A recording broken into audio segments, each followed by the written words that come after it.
ঢাকা মহানগর পুলিশের অতিরিক্ত কমিশনার মোহাম্মদ হারুনুর রশিদকে গোয়েন্দা বিভাগের দায়িত্ব থেকে বদলি করা হয়েছে। তাকে ডিএমপির অতিরিক্ত কমিশনার ক্রাইম অ্যান্ড অপারেশনের দায়িত্ব দেওয়া হয়েছে।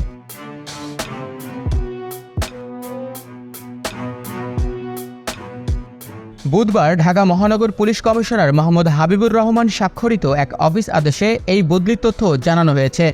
হারুনুর রশিদের জায়গায় ডিএমপির গোয়েন্দা বিভাগের দায়িত্ব দেওয়া হয়েছে ডিএমপির আরেক অতিরিক্ত কমিশনার মোহাম্মদ আশরাফুজ্জামানকে।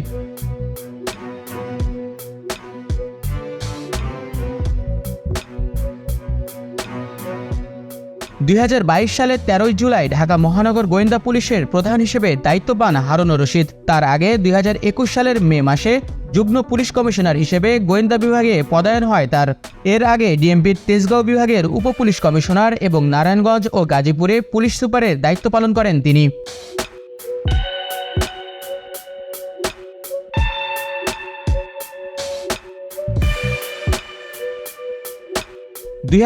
সালে একাদশ জাতীয় সংসদ নির্বাচনের এক মাস আগে নারায়ণগঞ্জের তৎকালীন এসপি আনিসুর রহমানকে প্রত্যাহার করে নেয় নির্বাচন কমিশন। পরে হারুনুর রশিদ নারায়ণগঞ্জের এসপি হিসেবে যোগদান করেন এবং 11 মাস দায়িত্ব পালন করেন।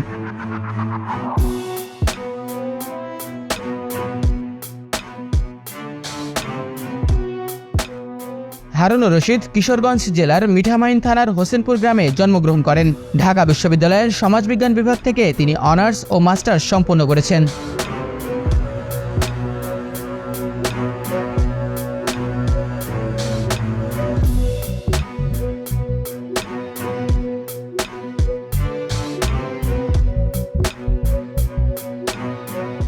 দেশ বিদেশের সর্বশেষ সংবাদ সবার আগে জানতে ক্লিক করুন risingbeauty.com।